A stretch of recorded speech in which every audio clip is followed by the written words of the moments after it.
Alright, so this is going to be what I eat in a day as a 5-year carnivore. Now if you're new to Apex, this channel is all about humans and dogs and the foods that bonded us, aka meat. And my name is Jacob, and I landed on carnivore after dealing with a ton of chronic health issues that basically destroyed my life for over a year. And carnivore allowed me to completely heal and rid myself of all the chronic issues that were completely destroying my life. So in some of my other videos, I got quite a few questions about what I eat in a day. So this is going to be walking you through exactly that. It's what I eat in a day. And usually I would have my first meal after I work out. But since this is the weekend, it's a rest day for me, so I'm just getting straight into eating. Now the first thing I do when I wake up is hydrate. So this is spring water. It's well water from the earth, unfiltered. I drink about 32 ounces as soon as I crawl out of bed, and then I wait about 30 minutes to an hour, and then I'll have my first meal. Alright, so I just fired up the grill. So I've got this little basket in here. Now I'm cooking for 2 this morning. So I've got salmon over here, which is wild caught. I'm going to put some duck fat on my little grate here so it doesn't stick. And then I'm going to put this salmon on, skin down so it gets nice and crispy. I'm just going to let that cook on there for a minute. Now I found that salmon on the grill doesn't take very long to get done, so I'm only going to leave that on there like maybe 5 minutes or so. So I'll pull it off as it gets pretty well done in the center. Alright, so the other thing I'm going to cook, I got 2 farm fresh brown eggs right here. Alright, so some people don't do too well with the whites, so I'm going to take the whites out. And I'm just going to cook the yolks.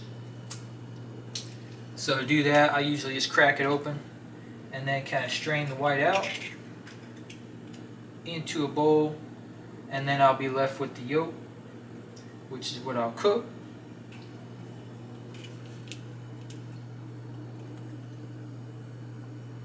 Alright, so I cook my eggs in stainless steel.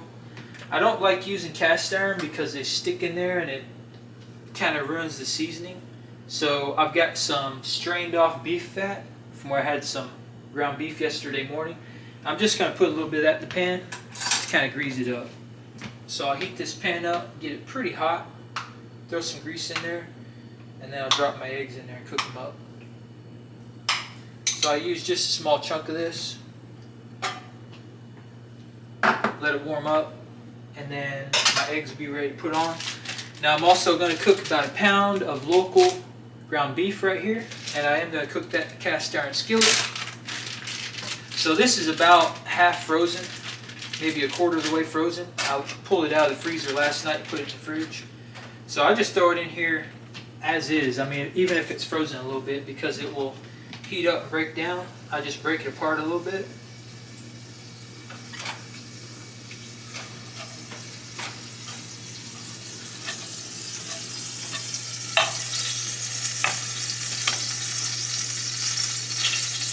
And then I crank this thing up about halfway.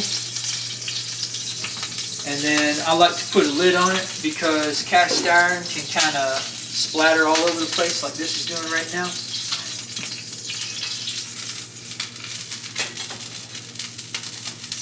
And then it gets done a lot faster too. So I'm going to drop my eggs in this hot oil here. I'm going to cook these just as is. I'm just going to drop them right in there.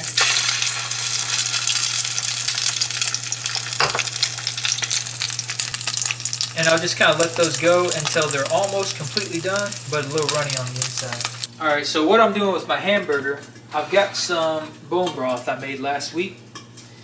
And I pulled this out of the freezer. I've got maybe about 1 pint or so here. I'm going to heat this up, and then once my burger is done, I'm going to move my burger over my bone broth and make kind of a hearty, I guess you'd call it a soup. And this is one of my favorite things to do for breakfast these days. If you've never tried it, I highly recommend it. It's really, really good. And this bone broth is a mixture of chicken bones and beef bones. So again, I'm going to move this over after I strain the fat off, and then I'll just eat it as kind of a soup. And I'm telling you, it's fantastic. You got to try it. Alright, my eggs are already done. This literally only took like 2 minutes. Hamburger's coming along pretty nice. I usually come in here with the spatula, just kind of stir this up one good time. And now put the lid back on, and I just turn this off. And I'll just let it cool down for a minute, and by the time that's done, the burger should be perfect. Alright, my little salmon fillet is done. Pull this baby off here.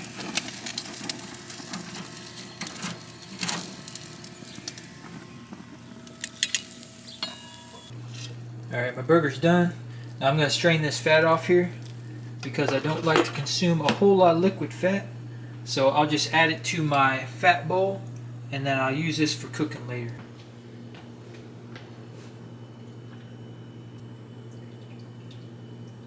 So yeah, that's quite a bit of liquid fat. I don't like to consume that much liquid fat. But I'll put this in the freezer and I use it to season my cast iron skillets. I use it to cook with. And I hunt quite a bit, so I consume a lot of venison. And venison is very, very lean, so I'll just add that to my venison as I cook it. Alright, so the last step, I'm going to take my burger and I'm going to add this to my bone broth. I just dump this right in there. And I'm telling you, again, if you've never tried this, you have to try it. It's probably one of my favorite ways to consume ground beef, aside from making burger patties on the grill.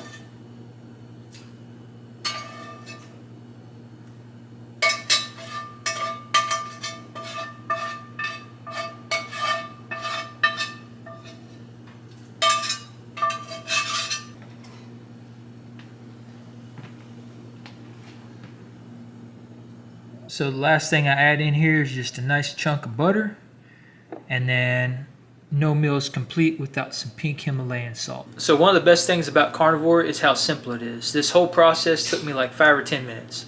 I've got a few pieces of cookware to clean up, but there's so little prep and so little thought involved in making my meals. You can see my meals are extremely basic.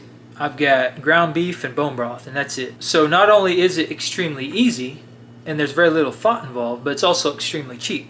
This breakfast is costing me about $2.89 because I'm eating about a pound of local grass-fed beef, and I got that for $2.89 from a local butcher shop on sale. So this whole breakfast, like I said, is like less than $3, which is extremely cheap. People talk about Carnivore being expensive, but this is one of the ways you can do it very, very cheaply. And then for Kelsey's breakfast, it's a little different than mine, obviously, but we got a dozen eggs from the local farmer's market for $4, and again, those are free range, farm fresh eggs.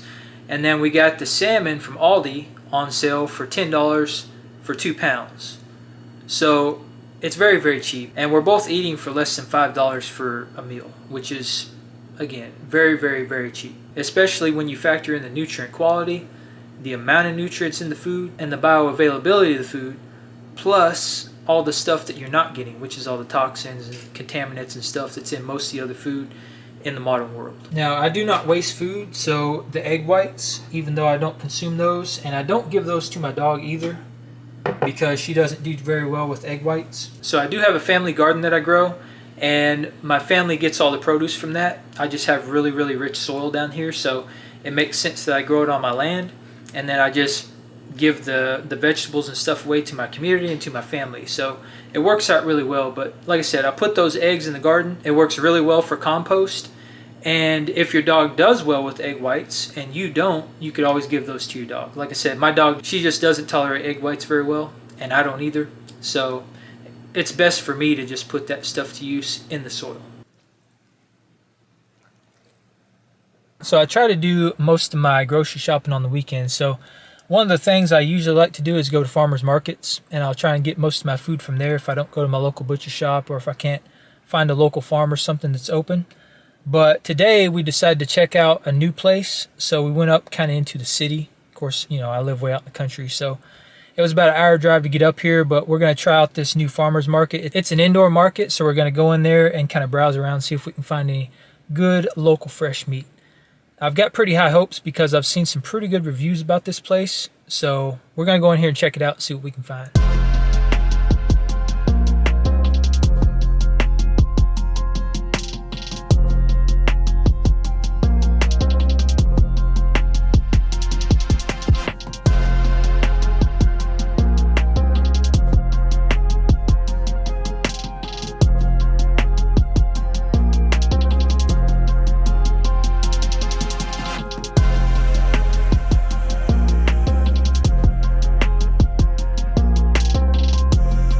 Alright, so we struck out. We went in there and they didn't have any meat really whatsoever. So we did meet an awesome person from France. His name is Paul.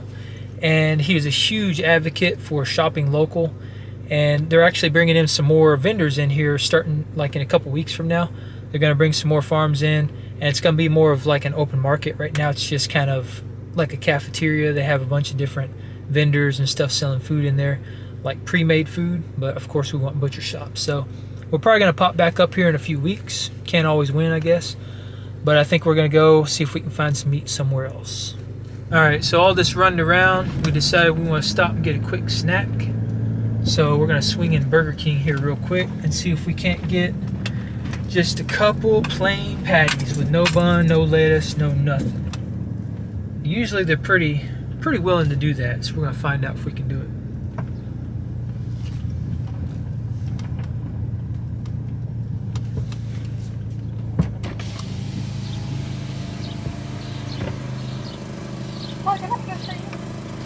Yeah, can I get just 2 plain burger patties, the quarter-pound patties?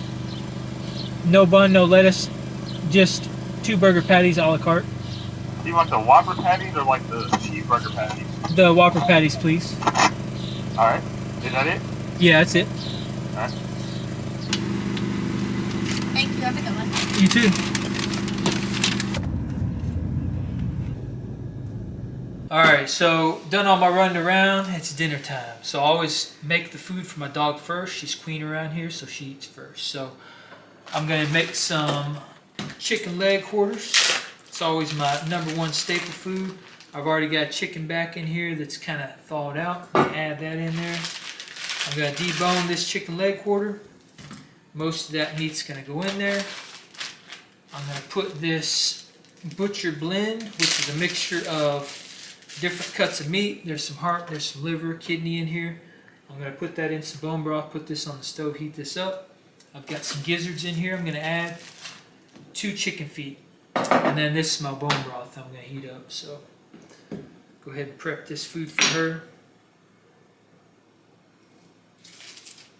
All this stuff came out of the freezer. I like to heat up my bone broth on the stove and pour that over the cold food because this is semi-thawed out. But I don't like feeding her cold food, so I pour the hot bone broth over there.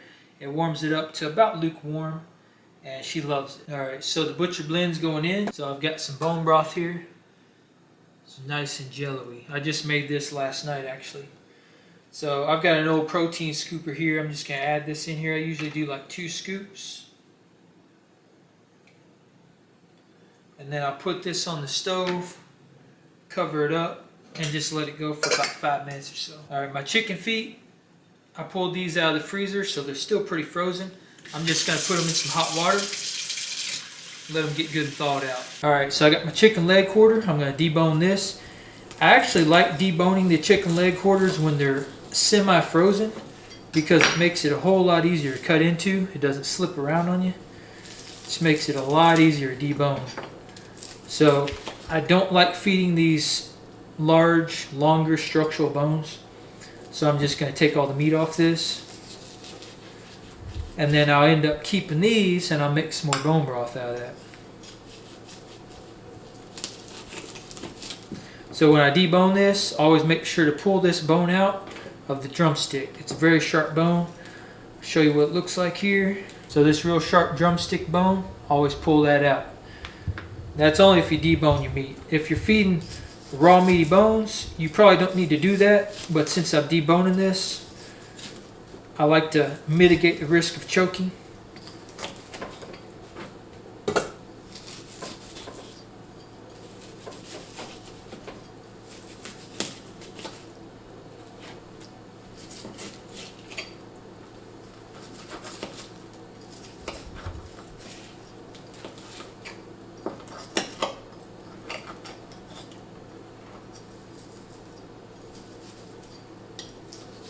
So I'm also going to pull out the upper structural support bone and just take the meat off that.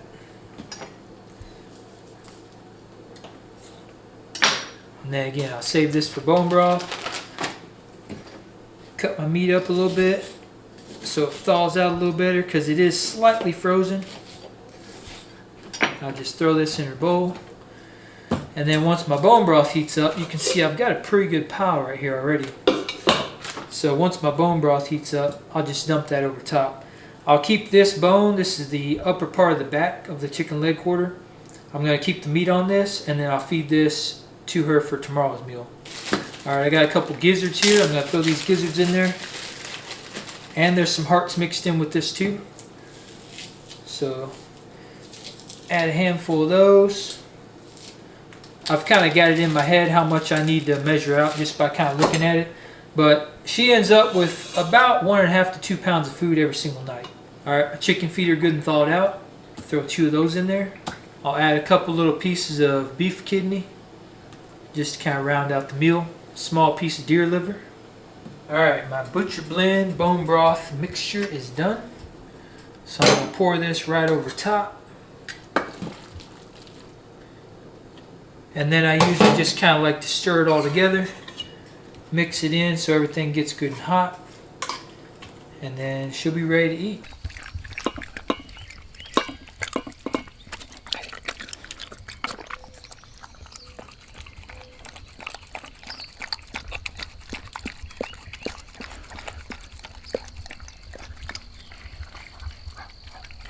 Alright, so the dog's fed, now it's my turn. So what I have here, I've got some venison that I killed and butchered myself. This is basically just ground up venison.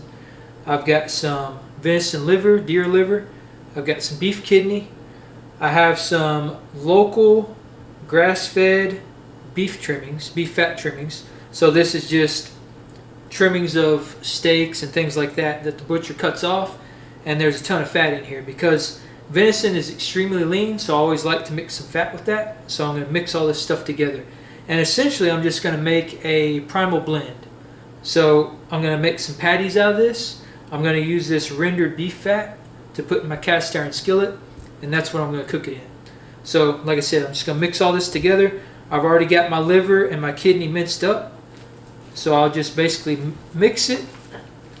And then create some really good patties, and this will end up being about 1.5 pounds to 2 pounds of food when it's all said and done. And I'll probably end up eating this entire stick of butter, or pretty close to it, because again this venison is very lean and I kind of like to eat higher fat, especially on my active days. So eating the butter will just help to make sure I get plenty of fat in my diet. Alright, so I've got my 4 little patties made up here. And this is about as nutrient dense and as bioavailable as you can get. I mean, the stuff that's in here, the kidney, the liver, the fat, the red meat, this is an extremely nutrient-packed meal right here. So I'm just going to go ahead and move this over to my cast iron skillet. I'm going to fry these up. I probably won't cook them all the way through. I like to eat my meat closer to blue actually, but at least rare. So I'm going to cook them up pretty rare. And then I'll just eat them with my butter, and that'll be it. I mean, it's a very, very simple meal. This is pretty much what my meals consist of almost every single day. Alright, so I'm going to go ahead and add my rendered beef fat to my pan. It's heating up pretty well right now. And then once this thing starts sizzling real good and it gets real hot, I'm just going to throw my burgers right in there on top. Alright, put my burgers in.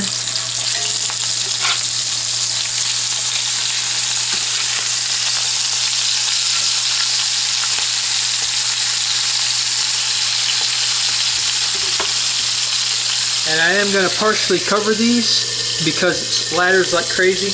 Cast iron's really bad about that. So I'll probably cook them about 2 to 3 minutes per side, and then they should be done. Alright, so I've gone about 3 minutes on the first side. I'm going to go ahead and flip these over.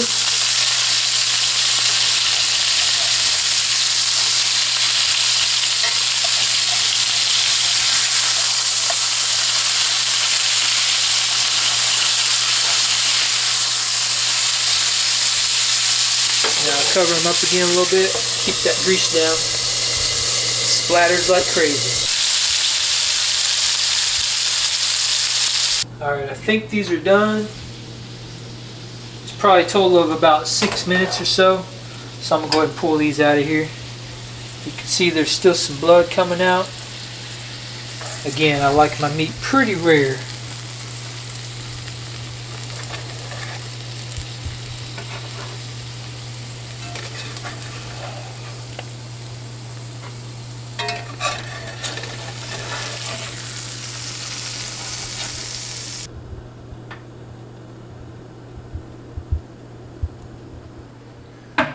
Alright, so this is done, and I'm hungry.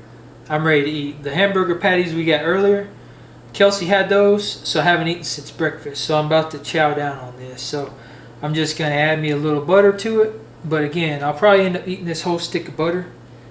And if this doesn't fill me up, I actually have some leftover venison in the fridge. So I might dig into that too. But I'm going to try this thing out here. See how this is.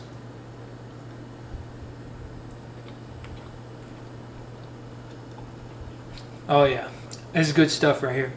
If you haven't made Primal Blend, highly recommend it. This stuff is phenomenal.